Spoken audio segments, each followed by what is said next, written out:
On September 27, 2024, Hurricane Helene made a historic mark on western North Carolina, home of the Daniel Boone Council and Tsali Lodge in the Order of the Arrow. There were devastating floodwaters, winds over 100 miles per hour, and countless landslides throughout the region.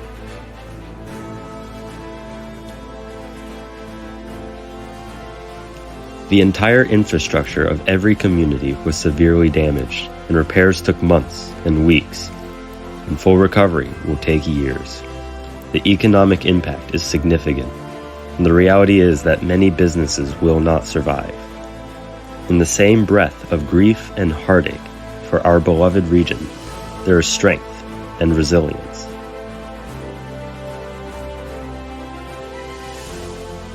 Our Tsali Lodge patch set of 13 patches commemorate the heroic citizens in our community and from outside the region that worked tirelessly to help western North Carolina in rescues and recovery during and from the storm.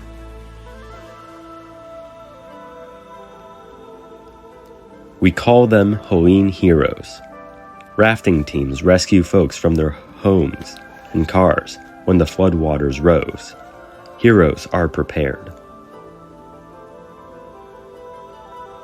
Military rallied to help with Chinook helicopters and Osprey flights to deliver rescuers and assembling supplies and equipment. Heroism convened.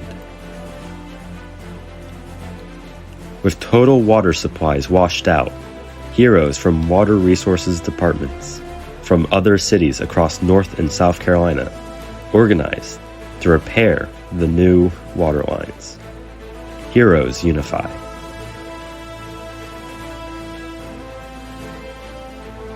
Wind overwhelmed and shattered millions of trees in our Blue Ridge Mountains. Electric companies came from far and wide to restore the lifeblood of our society's need for power. Power companies are categorically our heroes.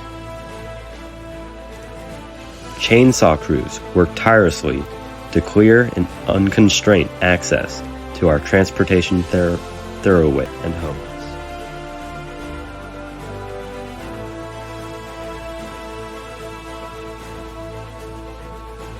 As floodwaters recede, it left damaged bridges and accesses.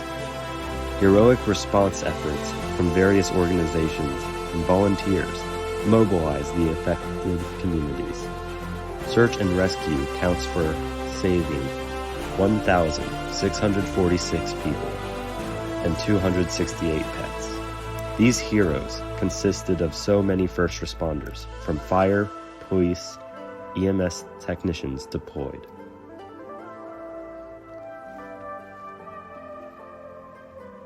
Arrowmen from the Order of the Arrow have lived by the examples of our Helene heroes. The Order of the Arrow programs crystallize our service to others in our community. Coming together to help each other is our brotherhood of cheerful service. These collective efforts, from local heroes to national volunteers, underscore the unwavering spirit of communities and individuals coming together in the face of adversity to aid those affected by Hurricane Helene. We often hold up athletes and musicians as our heroes, but those that help serve our fellow man are our true heroes. Their dedication, even at personal financial risk, exemplified community solidarity.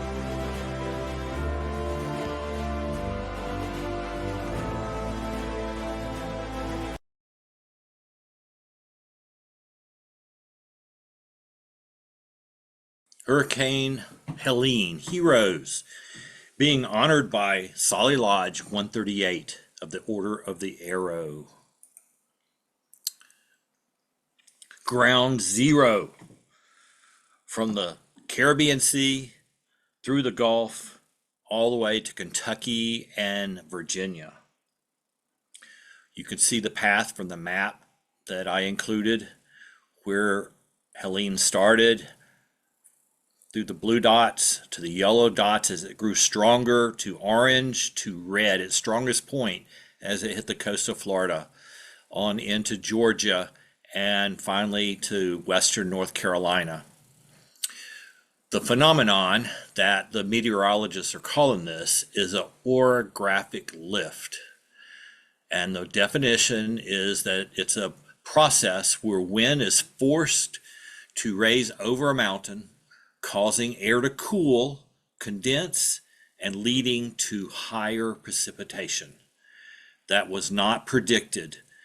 The hurricane should have passed through North Carolina on up into Virginia, Kentucky. Maybe we could have given some rain even up into Canada, but it stopped in western North Carolina because of our mountains and dropped all of its rain.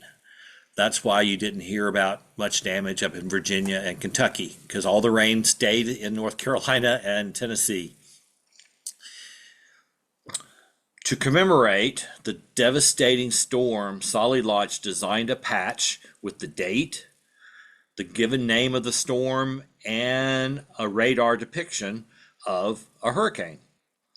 Our totem is the bow and arrow with 2 letters inscribing the name of Tsali in Cherokee.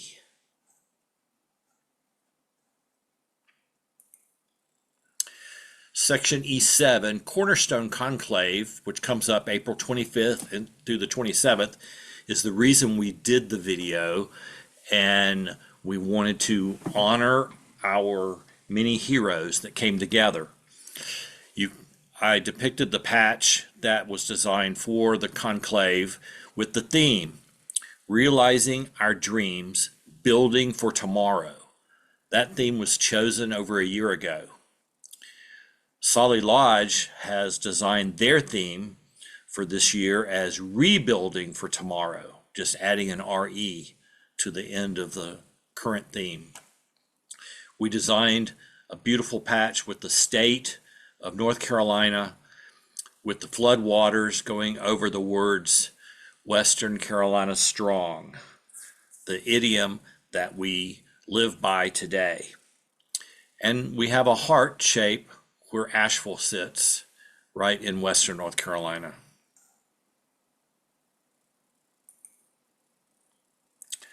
Many, many, many roads were closed. That sign was so often seen.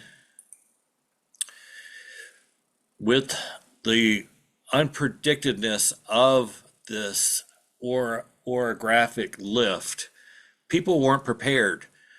We were told by the meteorologist what the floodwaters would go to, and it went way beyond, up to 30 inches of rain.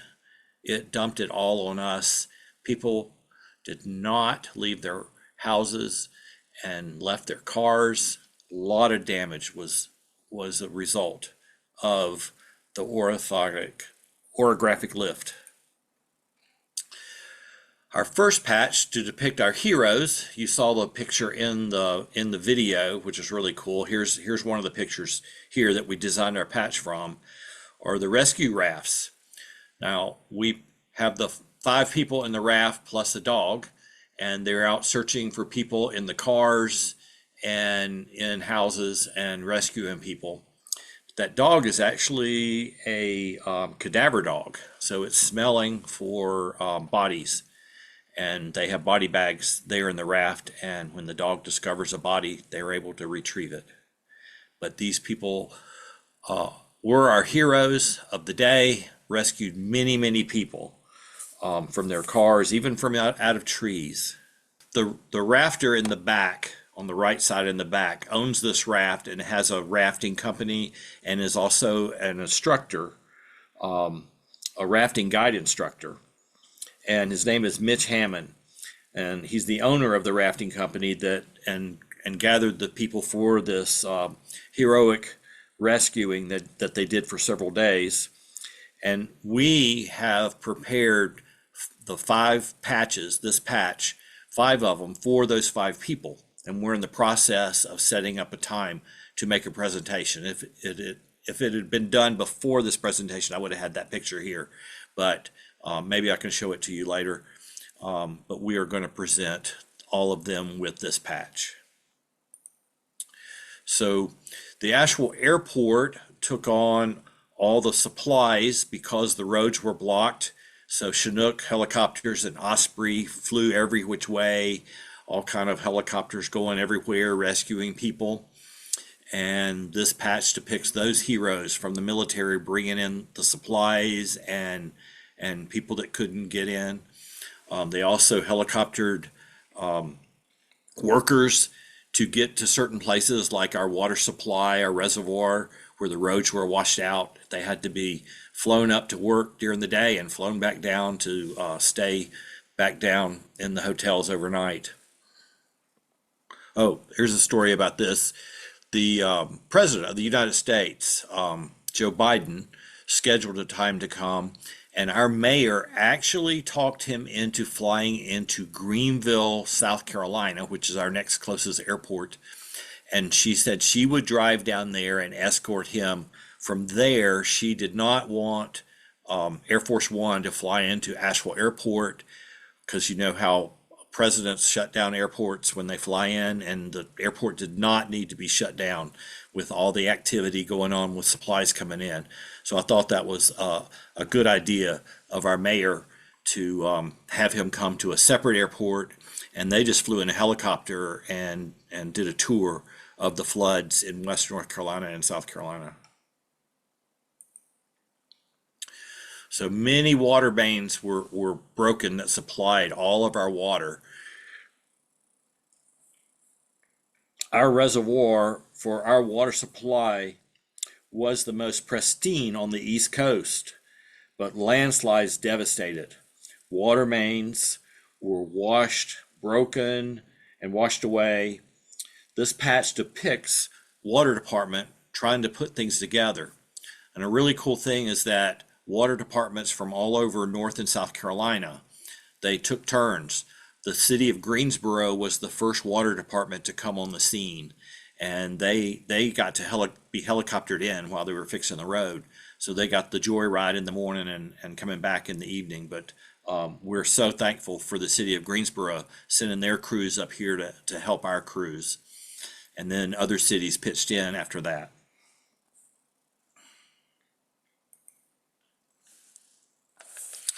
This shows the power companies.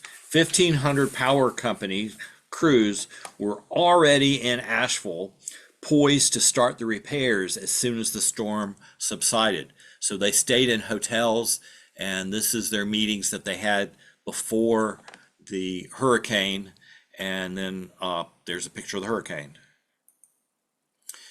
Here's our patch of the crews working. And you know, power is very important to everybody. We need it as quick as we could.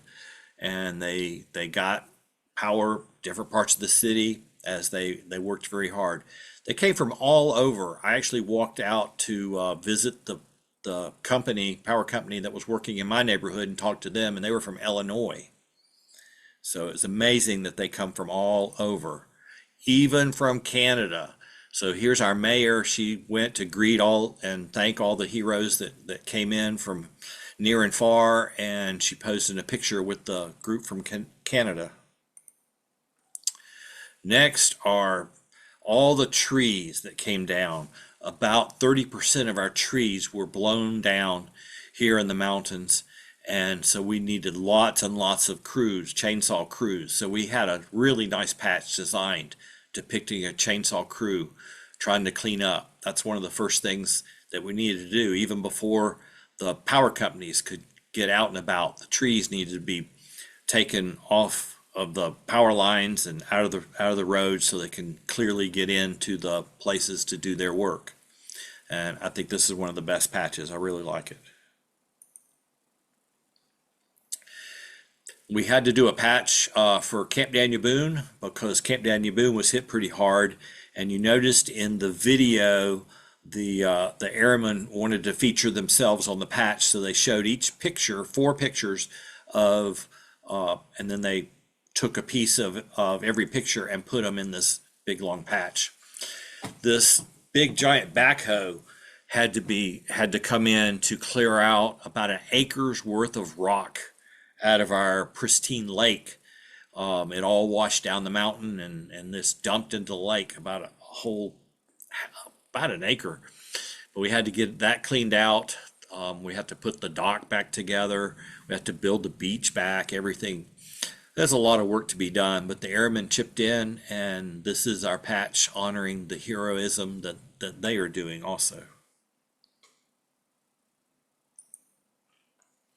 We have 5 major events a year, and these two depict our fellowships. We have a spring fellowship, which we just had. You can see the date, it was yesterday.